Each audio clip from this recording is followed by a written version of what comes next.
Audit Committee. This meeting is being held remotely and also in person and will be filmed and recorded for live and subsequent broadcast, available through the Council's website. The Council is a data controller under the General Data Protection Regulations and the Data Protection Act 2018. We broadcast and record Council meetings to fulfil our public task obligation to enable members of the public to observe the democratic process. Data collected during the process will be retained in accordance with Council published policies available through the Council's website. Members of the Council are reminded that it should follow the Council's established meeting protocols, including around the use of the chat facility, and that comments made in the chat facility are visible to all participants in the meeting, which may include members of the public who have also received invites to the meeting. Lindsay, do we have any apologies or substitutions? Receive an apology for absence from Councillor Reynolds. If you don't remember to a roll call, can the following members please indicate they are present at the meeting either in person or remotely? Councillor Crowther. Present in person. Councillor Curley. Present in the chamber. Councillor McCabe. Present remotely. Councillor McCluskey. Present in the chamber. Councillor McCormick. Present remotely. Councillor Maguire. Present. Provost McKenzie. I'm present remotely. Councillor McVeigh. Present remotely. Councillor Robertson. Present remotely. Councillor Wilson. Present in the chamber. Are there any declarations of interest? Thank you for that. Just before we start, I'd like to, with your permission, send a note to Andy Priestman asking her, reminding her that we're thinking about it and hoping that she'll be well soon. Are you happy for me to do that? Yes. Yeah, thank you. I also would like to just record our thanks to Councillor Nelson, who was chair of this committee for 2 years and stood down last month, but we wish him well for the future. Can we move on to agenda item number 2, performance management? Ms. Pollock. Thank you, Convener. This report sets out internal audit activities since the last progress update to Audit Committee in March. 3 reviews have been finalised since the last update, which are set out at section 2 and appendix 1 to this report. These reviews relate to procurement manual compliance in respect of regulated procurement exercises, education control self-assessment and HSCP impress. In relation to the procurement manual compliance review, overall the control environment opinion was satisfactory. 1 amber action and 1 green action were identified. An action plan is in place to address these actions by the 28th of February 2025. In connection with the education control self-assessment review, overall control environment opinion was satisfactory. There are 2 amber issues identified, firstly in relation to non-compliance with preventative procedures, and secondly in relation to management of special leave. An action plan is in place to address these actions by 30th of June 2024. In relation to the HSCP impress review, overall the control environment opinion was satisfactory. 4 green issues were identified and an action plan is in place to address these issues by 30th of September 2024. The overall progress of the internal audit plan is set out in section 3 of the report. In relation to corporate fraud, the team continued to review matches received through the National Fraud Initiative and respond to other referrals and whistleblowing inquiries as they arise.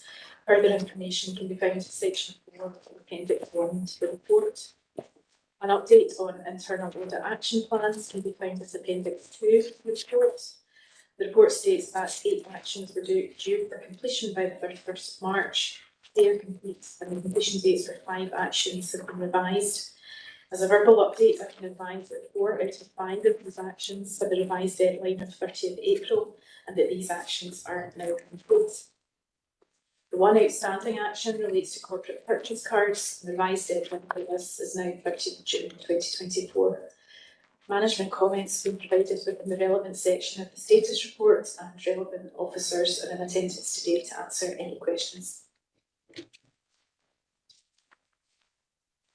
Thank you. Colleagues, any questions for this agenda item?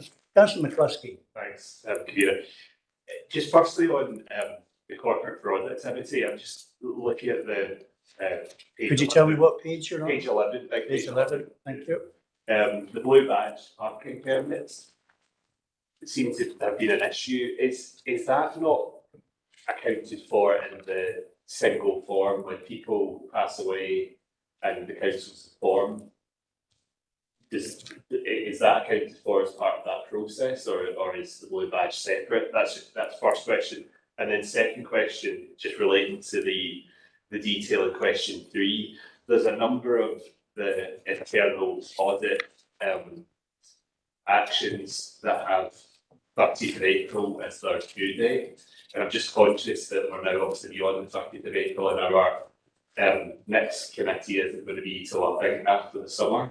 And I'm just wondering if all of those ones that have 30th of April have become an update about whether or not those dates were actually met, especially the ones that where the original due date was missed. Thanks.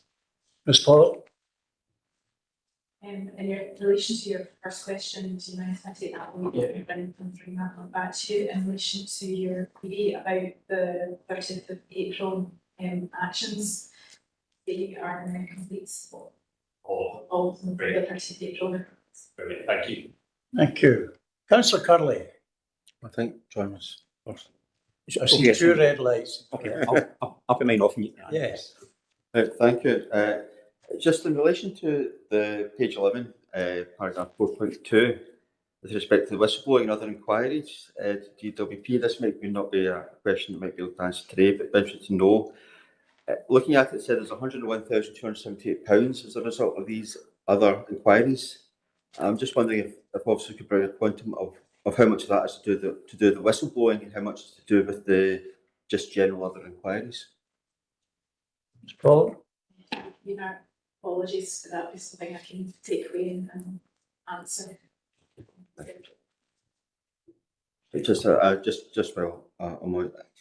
Just with respect to section 5, there's a number of. What page are you on? Oh, sorry, section 5, page 29. 29, thank you. There's a number of green actions. These are generally, I think, my recollection, are items that are improvements as opposed to certainly faults in the service system. But notice there's a number of these that go back again to 2017, 2018. Again, just be wondering whether or not how these will be captured and closed out, because at the moment they're still not closed out, and there's quite a time scale involved in those.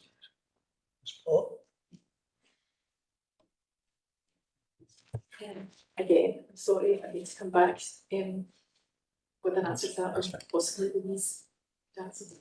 Chief Executive would like to come in. Through yourself, Convener, we keep a note of the green actions so that elected members can keep track of the number of actions from each year and that they've been completed. They don't fall off council cover. So it's more for elected members to be able to track that we've completed actions from previous years. And I think it was a request from elected members to have it formatted that way, and I did reformatted that 18 months ago to make sure you can see them. Yeah, I was just wondering because it still says total actions completed 50.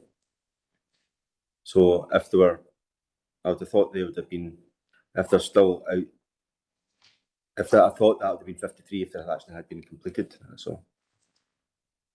Through yourself, Convener, if that's okay. I think it's probably just an administration that they should go across if they like. Yeah. Okay. Okay, Councillor Curley. That's fine. Councillor Crowther. Thank you, Convener. On page 2, and it's section 2.4, it mentions I'm not maintaining required documentation when management regulated procurement exercises. Is that to do with the council's retention policy, or is this completely separate from it? Ms. Pollock, do you want to? This relates to the council's procurement strategy and procurement compliance in relation to regulated procurements when over £50,000. It's a requirement to follow the procurement manual. Okay, that's fine, that's lovely, thank you. I think I should mention that Vicky is standing in today for Andy, so there are some technical questions that she might not have at her fingertips. But I'm sure if you have a question for her she can't answer here, she'll get back to you very quickly later in the week. Any other questions? No? Thank you for that. Could I just, I forgot to mention at the beginning that we have Michael Wilkie from our auditors from KPMG with us today. Welcome, Michael.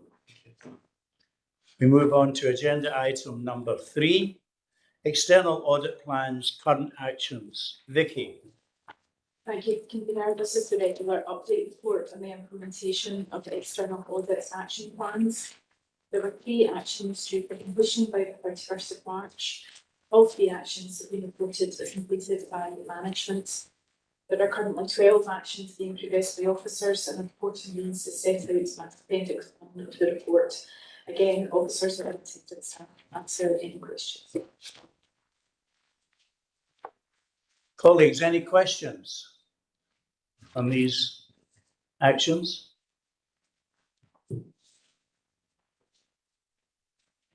No, I don't see any. We move on to agenda item number 4, new business, external audit plan for the year ending 31st of March 24, which is in the safe hands of our finance department. Thank you, it's the standard audit over the year, sets out with making this over the next few months. As you're aware, this is the second year appointed to KPMG. We worked with the team last year and it all went quite smoothly. There's nothing in the report that jumps out to these for any issues. They're all fairly standard risks. I think Michael will take you through some of the details and any questions myself, Michael, trying to answer. Thank you, Matt. So Michael. just a couple of pages that I would highlight to members. Page 4 of our document, or 50 of the pack, again, summarises our calculation of materiality. And that's a key number which drives the extent of audit testing and level of work that we conduct throughout the year. We've based that on 2% expenditure, which is consistent with the approach that we took in the prior year. That said, whilst we've determined materiality overall, therefore, at about £8.5 million, we design our procedures to detect fraud or error at a lower level, and we would report any errors, either individually or cumulatively, back to members. That's whether they're corrected or not by officers, where they exceed £430,000 financially. We may also report matters below that number back to committee if we think that they are material by their nature. So, for example, if we thought they related to a sensitive area or an omission of a particular disclosure in financial statements. The next few pages, that's from page 5 or 51 onwards, set out what I consider to be the significant risks in the audit. The first 2 there are specific, although not unique, to the Council, around the valuation of land and buildings, and also the valuation of pension liabilities. I consider both of those to be higher risk in the audit because of the size of the numbers, and also the inherent level of judgment and subjectivity in arriving at the number that's in the accounts. Both of them are determined based on a range of assumptions that are chosen by the Council and by officers. And in both cases, we will use KPMG specialists to support the audit team's ability to consider, benchmark, and challenge the assumptions that are chosen. The next 2 risks, so that's numbers 3 and 4, are presumed fraud risks, and that's which audit standards presume will exist in any audit. The first is management's ability to override controls in terms of when income is recognised. And I expect to rebut that risk to say that I don't think it exists in this audit, because income is typically received only for a particular financial year at a time, and there is therefore less judgment over when it should be recognised in the accounts. That said, in particular for public sector organisations, I do accept that there is a heightened risk in respect of when the expenditure is recognised in the accounts, and particularly because there may be some pressure to achieve a particular budget position. And equally, there exists in any audit a presumed fraud risk from management's ability to override controls. And I do accept that that's a risk in any audit, and we will design our procedures to detect such material instances. The second part of our report, so that's from page 12 or 58 onwards, sets out our considerations and planned response in respect of the wider scope of public audit. So that's largely considered with all the things beyond the numbers and disclosures in financial statements, including financial sustainability and management, leadership and governance, and performance reporting and use of resources to improve performance. Specifically, whilst we went into quite a bit of detail in the report, largely our work will be focused on following up the recommendations that we made in the prior year, continuing to consider each of the areas, none of which we've said we consider to be a significant risk for the council, but nonetheless are areas that we will consider as we conduct the audit. We will continue to give a view on public performance reporting and the extent to which the council meets its statutory duties in that regard.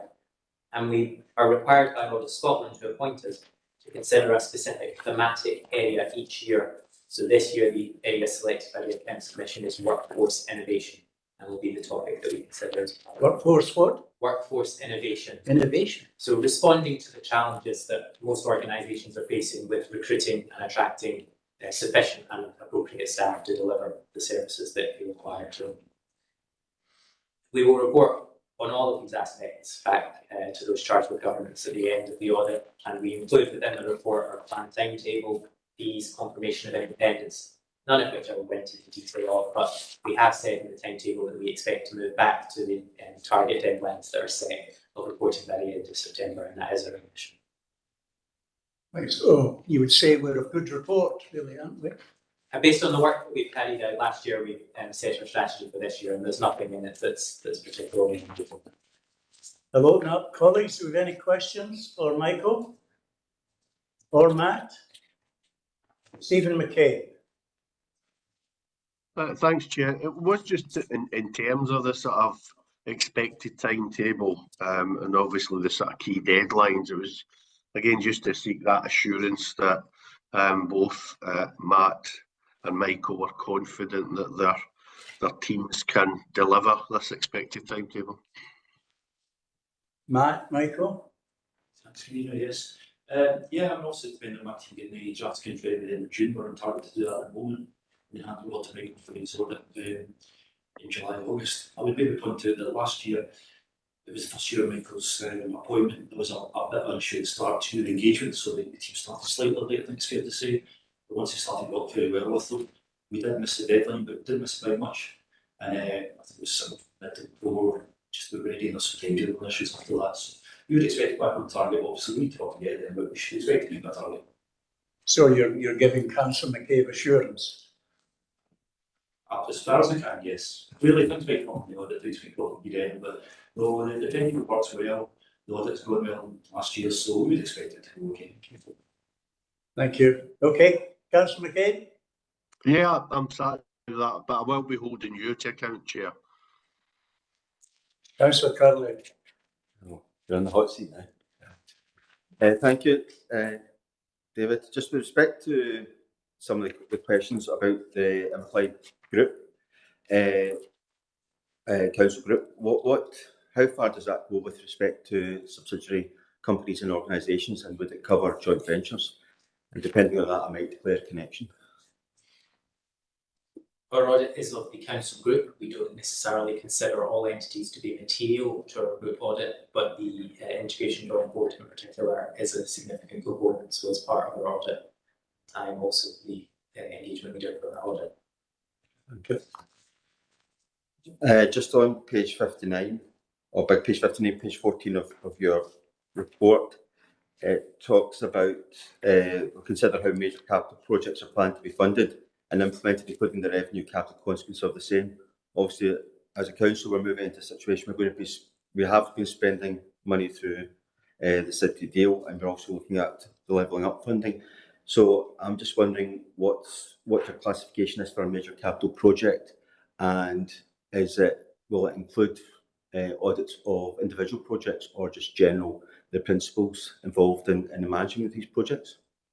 Thank you, Michael. Thank you. Our audit does not extend to considering specific individual projects or arrangements. It's more the governance and controls around capital project management itself. That said, it may include considering whether that has been followed for specific projects, but we wouldn't specifically be auditing any capital projects. Thank you. Thank you. Councillor McVeigh. Yeah, thank you, Convener. Question probably for Michael. Michael, throughout 23-24, at the Members Budget Working Group, Policy and Resources and at Full Council, the Chief Financial Officer, he questioned the sustainability of the capital programme. and I share his concerns, and I did, and I have done. So I'd just like to understand why on page 59 the auditors have not identified any significant risk in relation to financial stability. It seems to be two different viewpoints there. Michael? So I'd suggest that the council is not unique in its position in facing a number of financial challenges. The question of whether it's a significant risk for the audit or not largely comes down to whether I think that this is more aligned to going concern, whether I consider that there's a significant risk to the council's going concern, which is an assessment made for 12 months from the date of signing the accounts, and I wouldn't consider that, notwithstanding challenges the council may have for funding capital programmes and revenue programmes, that there is a significant risk of the council not being a going concern for the period of 12 months from signing the accounts. That said, our consideration of financial sustainability as a whole is definitely a topic which is a focus, not just of my audits, but of Audit Scotland and the Accounts Commission in various communications that they put out. So it remains an area which we will consider in the conduct of the audit nonetheless. Okay, Tommy? Yeah, that's fine, Kavina. Thanks, Michael. That makes it clear. Thank you. Matt, did you want to add something? Thanks, Kavina. Yeah, just really to add, Chief Financial Officer is concerned with the capital programme, but I'll just remind members, currently set a 4-year capital programme, so we're fully funded up to 2028. There's no issues up till then. Councillor right that the grant we get annually is less than we spend on capital. We need to fund that ourselves, but I say up to 2028 we're funded from I'll look at the longer term through the financial strategy and capital programme, but currently we're funded. Thank you, Matt. Any other questions? I don't see any on the screen. I see nothing in the room. I would just like to thank everybody for coming along this afternoon, and thanks to officers, and particularly Vicky, thank you for standing in. Hopefully Andy will be back by the next meeting at the end of the summer, but thank you for doing that. Thank you, everybody. Good afternoon. Chair. Thank you. Thanks, Phil. Sorry, Chair, for dipping out. Bye.